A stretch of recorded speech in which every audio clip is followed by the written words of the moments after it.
berjimat cermat, usah bermewah. Perdana Menteri Datuk Seri Anwar Ibrahim menggesa pihak kementerian dan agensi-agensi kerajaan tidak bersaing dan bermegah-megah dengan acara Rumah Terbuka Aidilfitri tahun ini sebagai langkah penjimatan wang rakyat. Sebagai langkah berjimat cermat, Perdana Menteri turut mengambil keputusan untuk mengekalkan pendekatan pada tahun lalu iaitu tidak mengadakan program Rumah Terbuka Aidilfitri di Kompleks Seri Perdana Putrajaya. Sebaliknya, beliau akan turun ke negeri-negeri untuk menyertai program terbuka yang akan dianjurkan oleh kementerian-kementerian. Janganlah bersaing siapa lebih megah.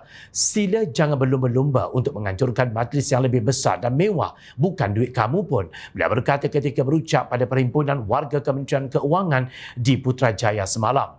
Pada tahun lalu, buat julung-julung kali Perdana Menteri menghadiri Majlis Rumah Terbuka Malaysia Madani sempena sambutan Aidilfitri 2023 yang diadakan di 3 negeri iaitu Kedah, Kelantan dan Terengganu.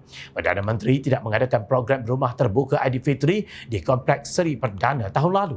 Anwar yang juga Menteri Keuangan berkata, kerajaan harus mengamalkan langkah berjimat cermat dan mahu supaya tindakan itu dicontohi oleh agensi-agensi kerajaan yang lain. Dalam pada itu, Anwar berkata keputusan kerajaan memberikan bantuan khas keuangan BKK Aidilfitri kepada penjawat awam dibuat selepas mengambil kira kos sara hidup yang diakui sedikit meningkat ketika ini selain memenuhi keperluan untuk menyambut Syawal. Anwar mengakui bayaran insentif sebanyak RM2,000 kepada penjawat awam yang disalurkan pada Februari lalu tidak dapat menampung keperluan sedia ada. Saya telah jelajah ke Sarawak, Pahang, Perak dan Perlis. Saya lihat masih ada penjawat awam di peringkat bawah mengeluh kerana kos sara hidup yang meningkat sedikit, katanya. Kembali Perdana Menteri mengumumkan BKK Aidilfitri RM500 kepada penjawat awam grade 56 dan ke bawah yang akan dibayar pada Jumaat ini selain bayaran RM250 kepada pesara kerajaan termasuk veteran berpencen serta tidak berpencen.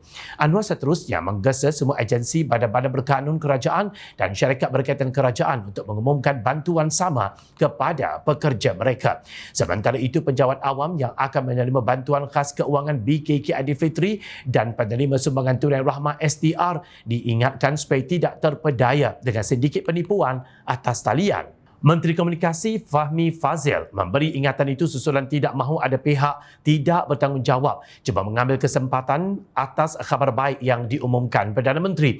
Tolong berhati-hati dan jangan jadi mangsa penipuan iaitu skema.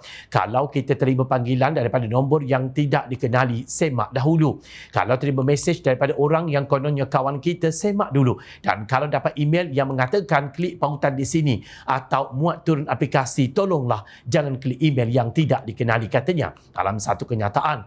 Selain daripada itu, seramai 8.4 juta rakyat bakal menerima bayaran STR fasa 2 melibatkan bayaran RM100 hingga RM650 yang mula dikreditkan hari ini. Kepada seluruh rakyat Malaysia, selamat membuat persiapan Hari Raya. Jangan lupa untuk berjimat cermat. Juga jangan lupa pesanan PMX, usah bermegah dan usah bermewah. Kepada yang mengambil keputusan untuk pulang ke kampung halaman, berhati-hati di jalan raya. Ingatlah orang yang tersayang. Semoga selamat sampai ke destinasi anda.